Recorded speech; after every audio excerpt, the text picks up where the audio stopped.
Bloody and exhausted, Renato finally reached Lapino. The rabbit was practicing shuffling his favorite deck. Now that he knew what the rabbit was, there were a few things about him that Renato didn't find so amusing anymore. You sent me an urgent message saying that you're in danger. Oh, I am. The ravens are coming. Now, I've got a clever plan to kidnap Zenobia. Renato wanted to clap shackles on the rabbit and shout, "You're a traitor, and I'm not falling for it." But if there was one thing Renato was sure of, it was that the core of the Sky River was dangerous mostly to its user. If he could put it in the Emperor's hands, old Isengrim III might blow himself and his fleet up with it. Yes, that was it.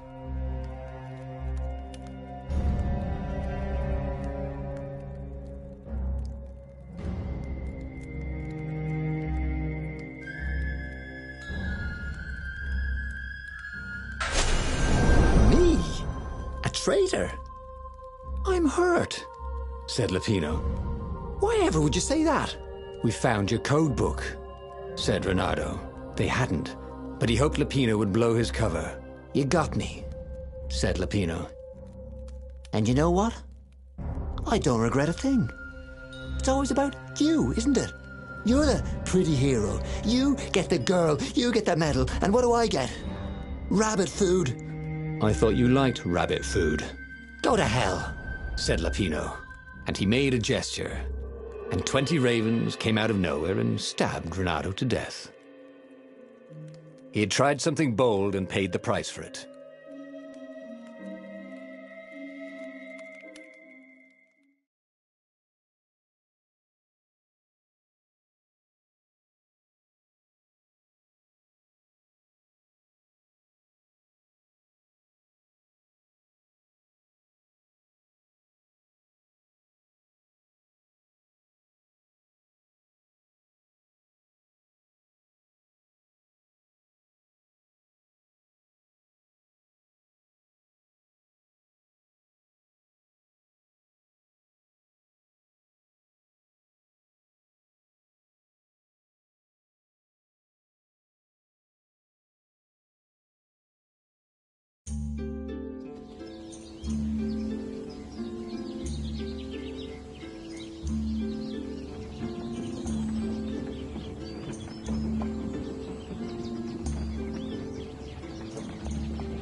How had they come to this?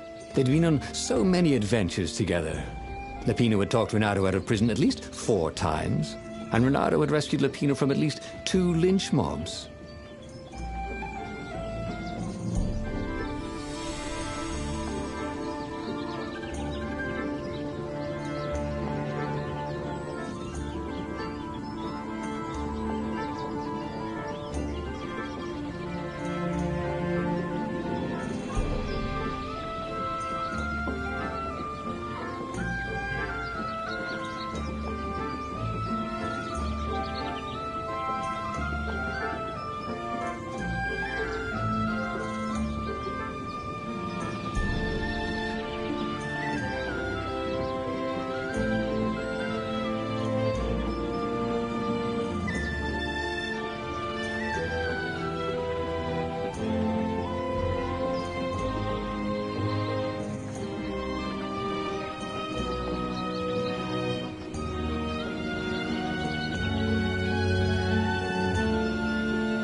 Who do I have to kill to get a drink around here? You? Okay.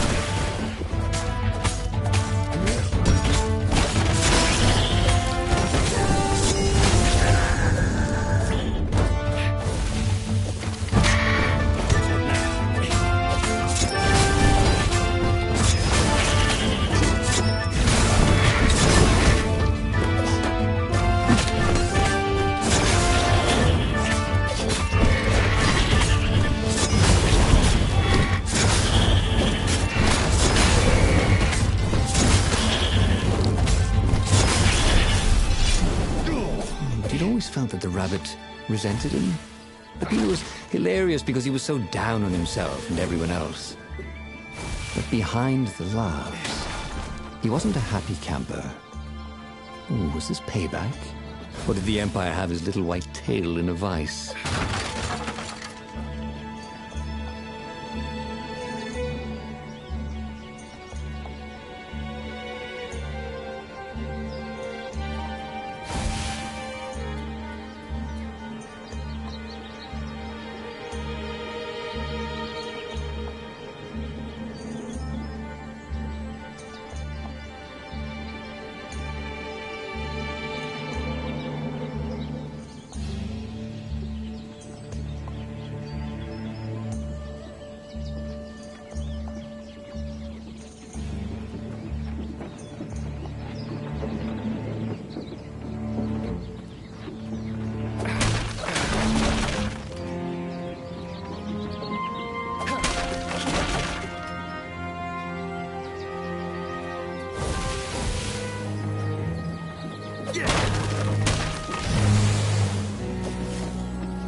I'll just have a dash, thought Renato.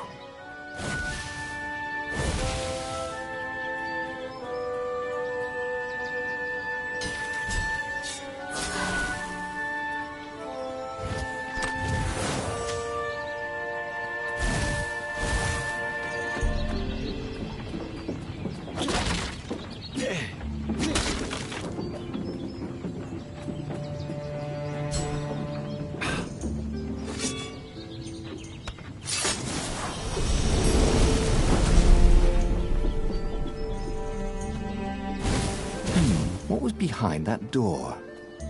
Renato's nose told him there was treasure there. They must have forgotten it in a hurry. Surely they wouldn't mind if he helped himself to it. After all, they wouldn't even know.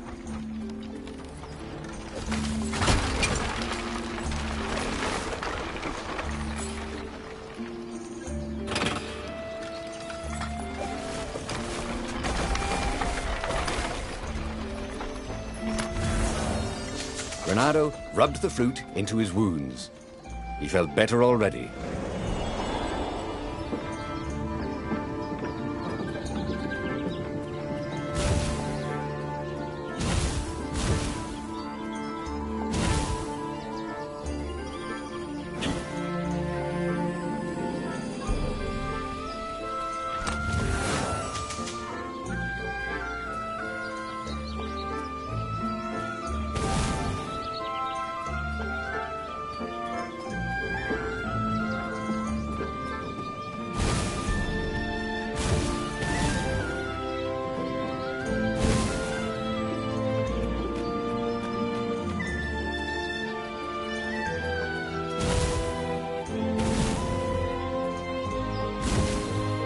Sorry, mustache, thought Renato.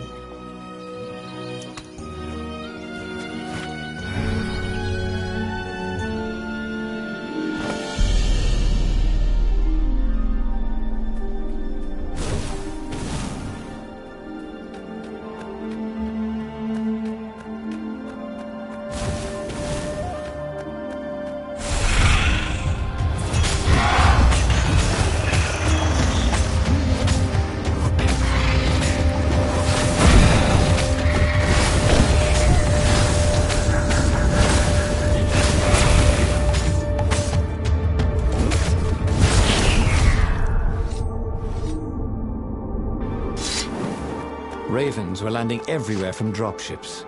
He'd better get moving. If they got to Lupino first, the rabbit would give the Empire all the intelligence he'd been stealing from the rebellion, and they'd probably give him a medal. He'd have to be very careful about how he played Lupino. At the slightest hint of danger, the mad rabbit would take off like a rabbit.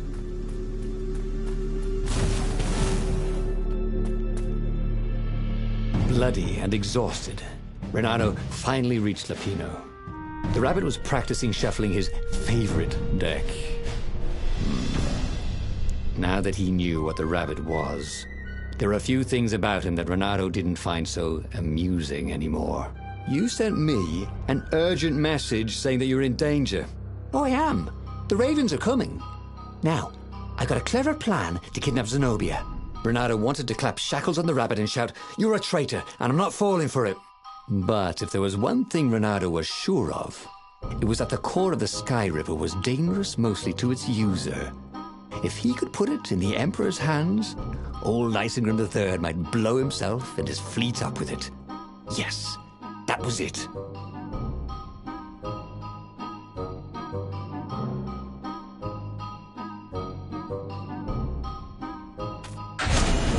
Renato felt like a real hero, brave and smart.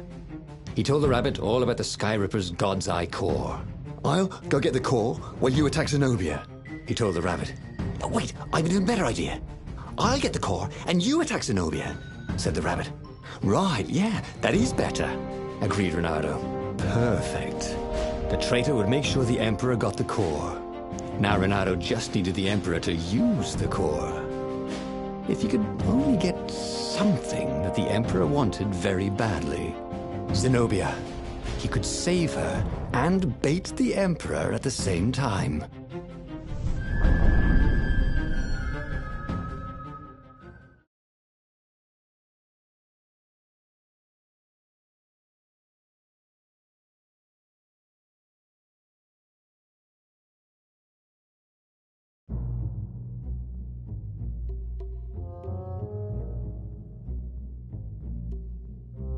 Right. Now, all Renato had to do was fight his way through Zenobia's invading troops, sneak onto her ship and into her bedroom, and kidnap her without any of her dozens of guards alerting her. Then, he would rely on her love for him to convince her how evil her father was, so she'd run away with him instead of going back to her father, who was going to blow himself up. It did sound a little risky.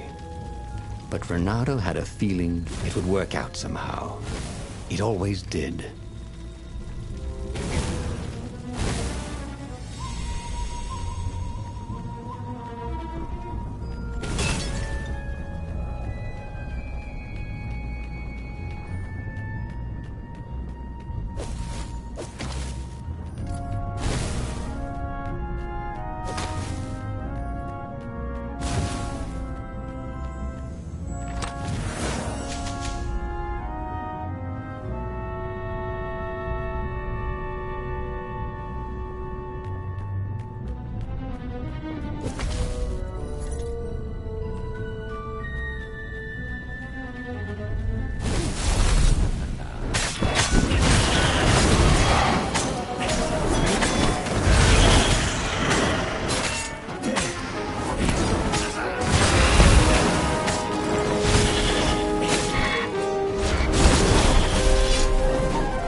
Hero wall, hero sword, firewall, fire extinguisher.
Anyone ever tell you you have a lovely eye?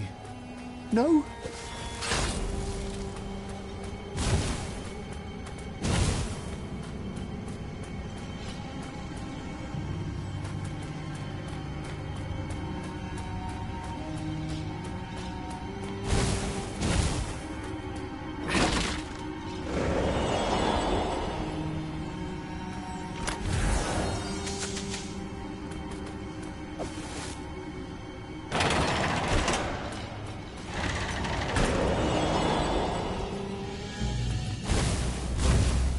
Renato was halfway to Zenobia's encampment when Lupino showed up. He was disheveled and distraught. They jumped us. I barely got away. Oh, they got the core. Oh, it was all going according to plan, thought Renato. Now he just needed Zenobia on his side. Yes, that was even better. The Iblis Stone. Zenobia could get it. And then the Emperor would have to pursue them. Wait. No. The gem would corrupt anyone, even her. That's it, he thought. Even Lupino. Even though Lupino was already a traitor. It would turn him against his secret master, the Emperor. He would try to make himself Emperor. And the Emperor would have to defend himself with the core. Boom. He was a super genius.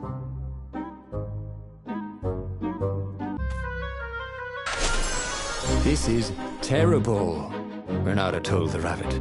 If only I had gone for the Iblis Stone. But now it's lost in enemy territory. He handed Lupino a map. It gives the bearer so much power. We can only hope the Emperor never finds it. What was that? Said Lupino. I think someone's following us. I didn't hear anything. Rabbit ears. You go on ahead. I'll check it out. And with that, Lupino hopped off with the map.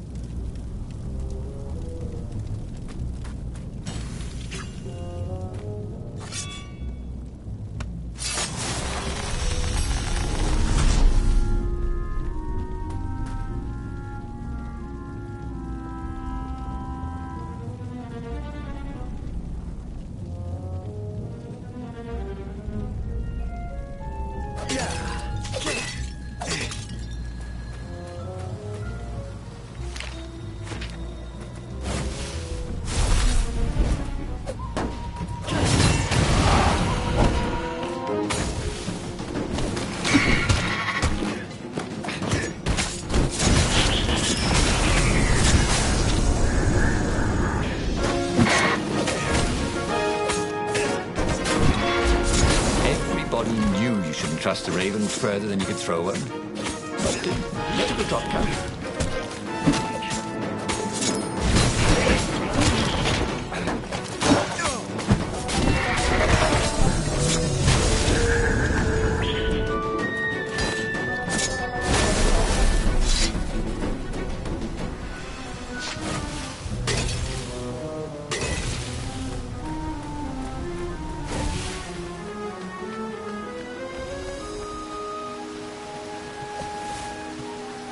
Renato slinked through Zenobia's ship, making no sound at all.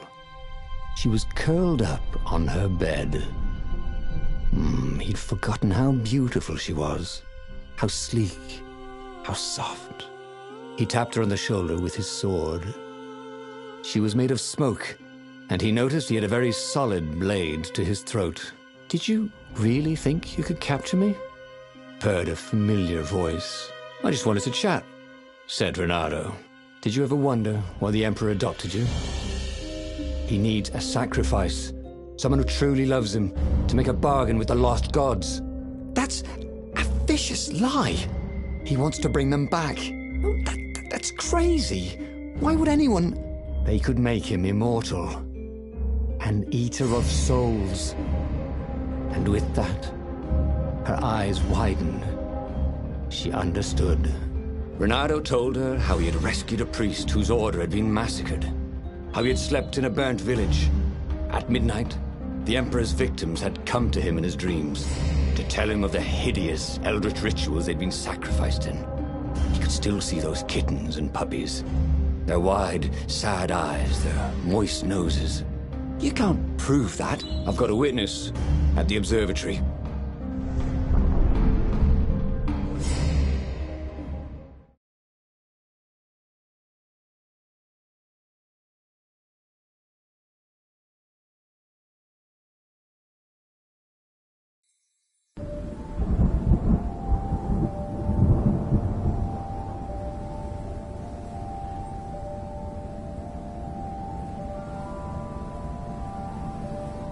He couldn't tell her, not yet, why he was really here.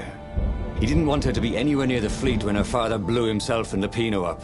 So he told her about how the Emperor's obscene rituals had raised ancient artifacts out of the land. How he'd followed the appalling trail of the hideous horrors His Majesty had perpetrated for the sake of his own immortality. Any of this ring a bell? He said. He told me it was all lies. You've always known when I was lying. I always hated that about you, said Renato. The rebellion had started after atrocities that the Empire hushed up. Renato had rescued a priest whose order had been massacred for one book. He had slept in a burnt village. Dead kittens and puppies had come to tell him what the Emperor had done to them.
Odd that they never locked these things.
Don't you think I'd know if my father started practicing black magic?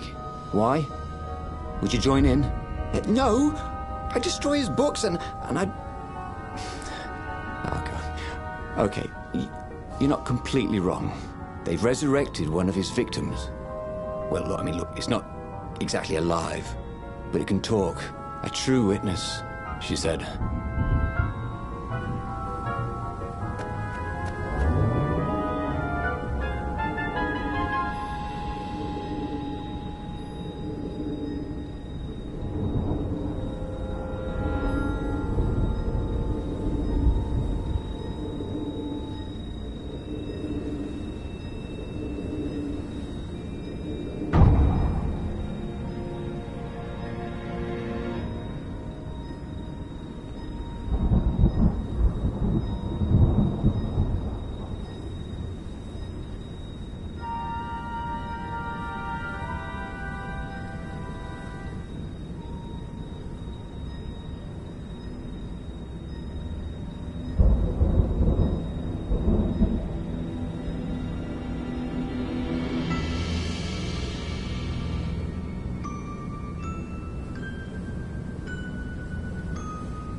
Really reason with an energy ball, he thought.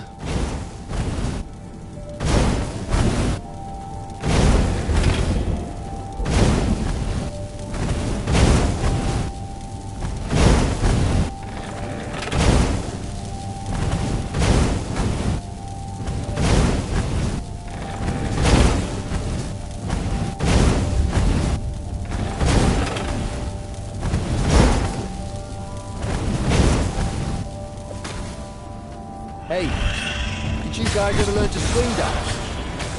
Oh, well, too late.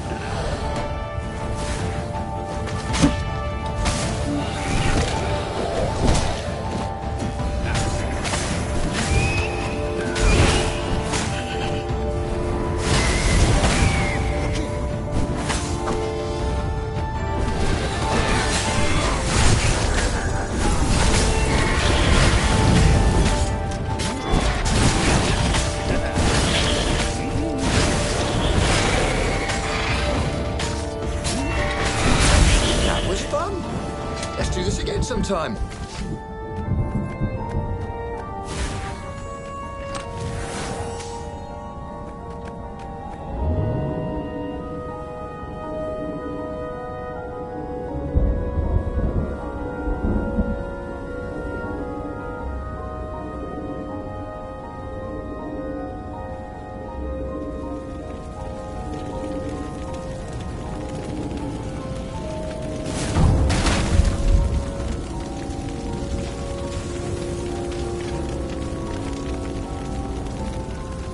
The observatory was a burning hulk. Dead scientists and black feathers everywhere. The Ravens had taken special care to burn the reanimated witness to cinders. Zenobia stared at the carnage. He didn't want me to hear the witness, did he? I guess not. What's your plan? She asked. So, Renato explained his brilliant gambit. Sending Lapino to get the Iblis Stone, become super powerful and corrupted, provoke the Emperor into using the core against him, thus blowing up both of them, and hopefully the fleet too. Let me visit your council, she said, shaken. I want to help. Could he really trust her?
he'd done it. He'd made Zenobia see how evil her father really was. He wished she didn't feel this urge to join in the rebellion. After all, he'd taken care of the Emperor, right? Yeah, but she'd always been conscientious like that. She told him she had to go somewhere first. So Renato gave her the location of the secret base, and they agreed to meet in the ruins. He had a very good feeling about this.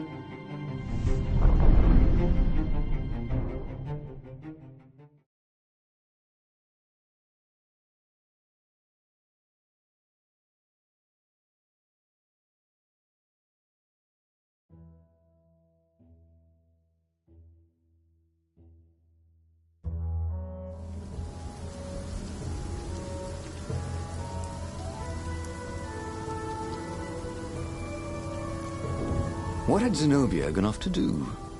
What was more important than meeting the rebel council? Had he made a mistake, sending her to the ruins? No. He knew they could trust each other. He could trust her because she never broke her word.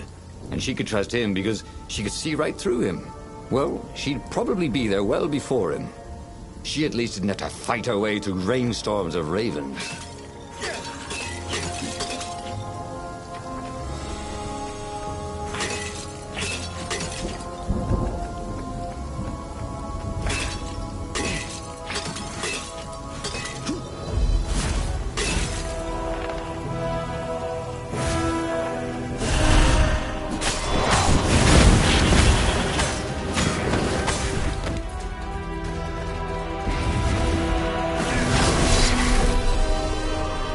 He missed her. Not Zenobia. Hypatia, the kid's mother. Renato had never thought he'd date a librarian. He'd always figured himself for the barmaid type. But then, he'd never figured the library of Ubar would have comic books, or that Hypatia would know anything about them.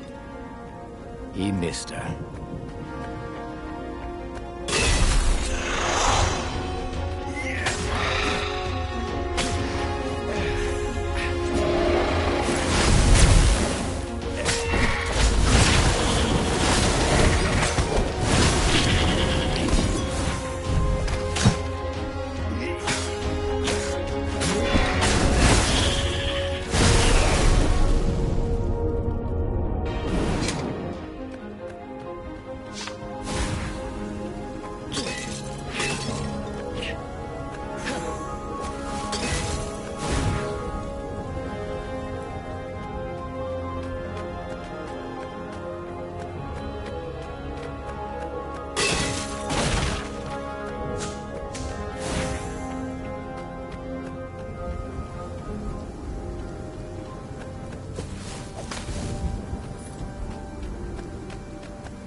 As he came around the bend, there was Lupino, unconscious on the side of the path.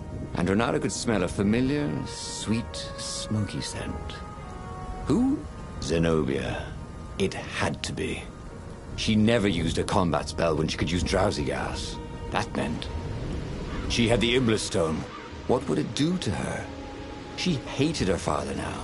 She'd kill him for sure. The council wouldn't mind if she killed the Emperor, but murdering her father would destroy her. He had to get to whatever ledge she was on and talk her down from it.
Ever wonder why the Imperial Ravens are always hiring?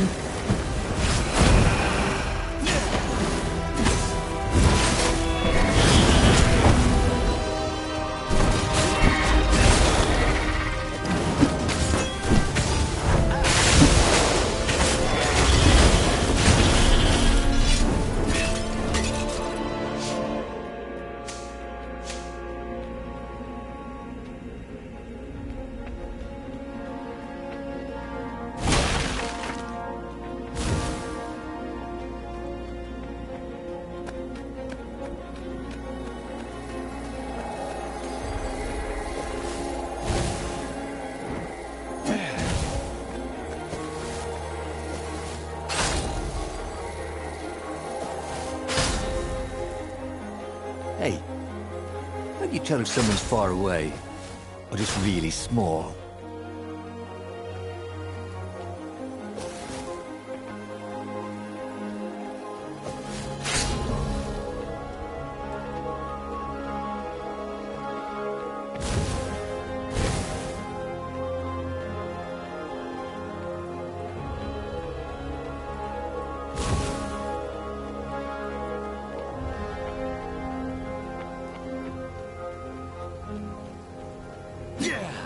When I build my castle, thought Bernardo, all my gates are going to open with buttons, and all the levers will drop rocks at your head.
Now you're foxed.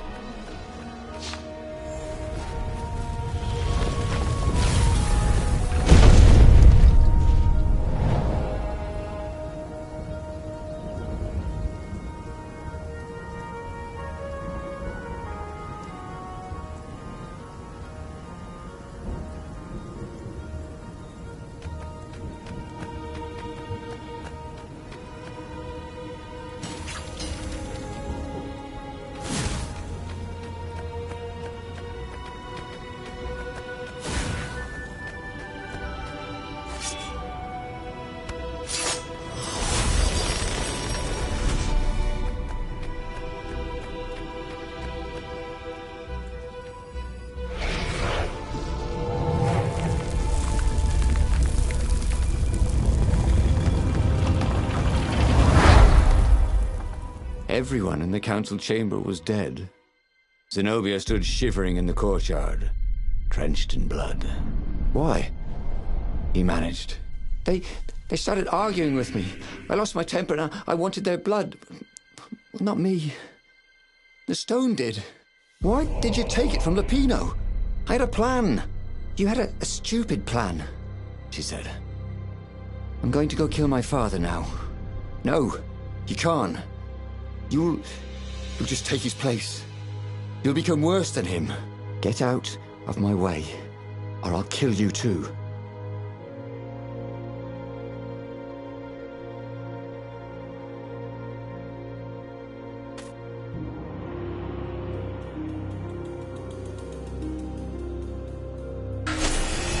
You won't kill me, he said. And I won't let you kill the Emperor. Enraged, she raised the sword. You hate him too? He could sense the Iblis stone, yearning for his death. But she didn't strike. If you kill him, he'll destroy you. I know you. Shut up! She shouted, her sword trembling. I won't lose you again. Not for anything. Get away from me! he said, and he was very close. We can't lose you again. And he was in reach of her sword now. I hate him! I hate you too! I love you, he said for the very first time. And then she was weeping. He was holding her. The sword had dropped from her hand. He glanced at the Ibla stone. It was no longer the black of the void. It looked like coal. No. It glowed, like a cinder. It was crackling, burning, crumbling into ashes. You've always loved me, haven't you? She said. She was weak. The stone had taken so much from her. Always, he said. She staggered as he helped her up. Let me take you away. Where? The island of Avalon. The sisters will heal you. He'll follow us. Then we need the Farfarer, the fastest ship in the Empire.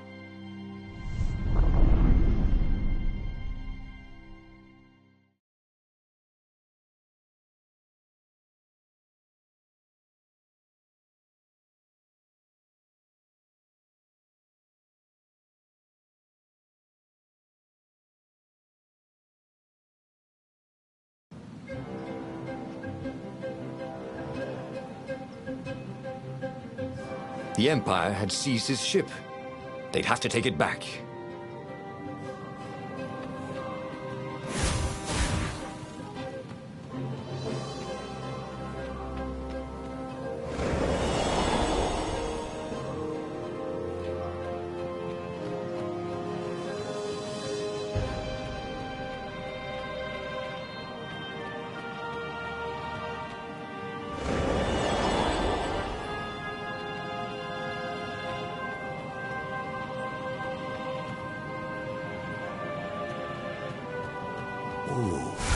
The portal that led right into the middle of the fleet. There was a glaring weakness in the defense.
Zenobia was in no shape to fight.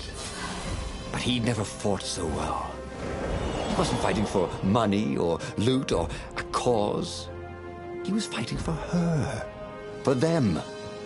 His sword danced, his feet flew, and the ravens recoiled from his ferocity.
When you needed one.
there it was, his beautiful skycraft, the Farfarer.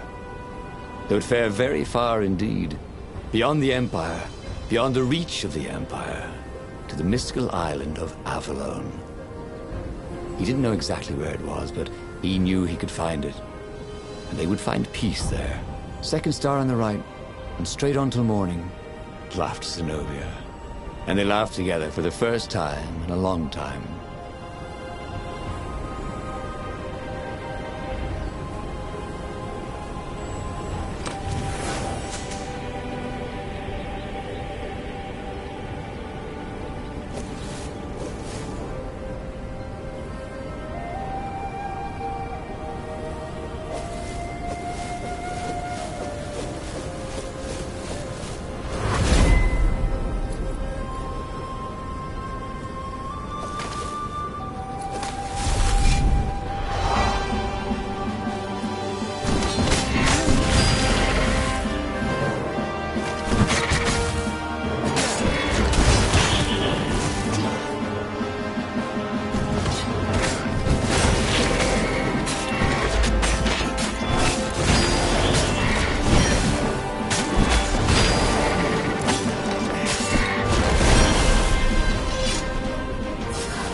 Newly remembered knowledge. He needed to focus.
But they did not go unnoticed. Scout ships lifted off, and the long lance of the Imperial flagship. Bernardo turned downwind to gain speed. The Raven ships could pursue, but they couldn't close.